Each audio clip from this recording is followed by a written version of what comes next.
कि एक समानांतर चतुर्भुज की भुजाएं 15 सेंटीमीटर तथा 7 सेंटीमीटर। तो समांतर चतुर्भुज बोला है तो पहले समांतर चतुर्भुज का डायग्राम बना लेंगे हम लोग। और डायग्राम बनाने के बाद क्या करेंगे, जो जो वैल्यू दिया उसको मेंशन कर दोगे।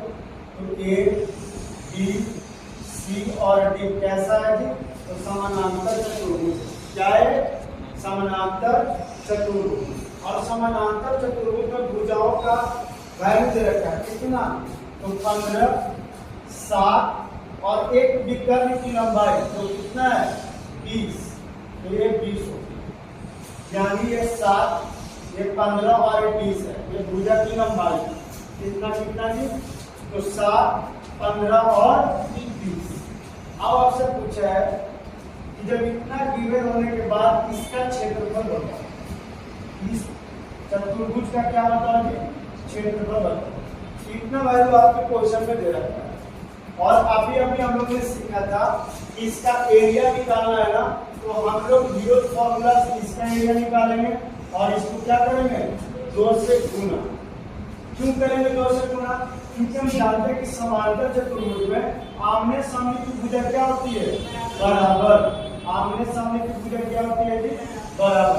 तो जैसा एक त्रिभुज है वैसा ही त्रिभुज है, इसका एरिया गुना 2 करेंगे तो पूरा फिगर का एरिया आ जाएगा। बताना इसका एरिया क्या लिखोगे, एक फिगर का area of triangle. Area of triangle कौन कौन, ए बी बी। क्या लिखोगे, तो हीरोज फॉर्मूला लगेगा। क्या लगेगा, हीरोज फॉर्मूला।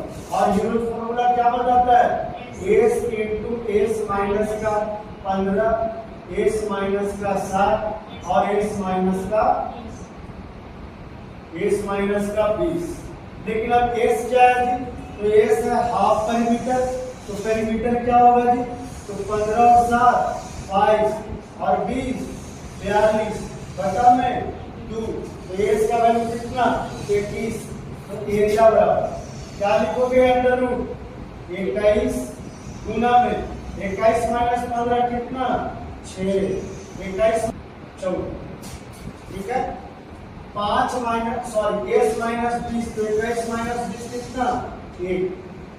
सही है, आप इसको सॉल्व कर लो। 21 को क्या लिख सकते हो, 7 गुना में 3, 6 को क्या लिख सकते हो 3 गुना में 2 और 14 को 7 गुना में 2। तो देखो 7 कॉमन आ गया तो 7 आ गया जी, 3 कॉमन आ गया तो 3 आ गया जी, 2 कॉमन आ गया तो 2 आ गया। एक निकालो या ना निकालो कोई फर्क नहीं पड़ता है। तो रूट के अंदर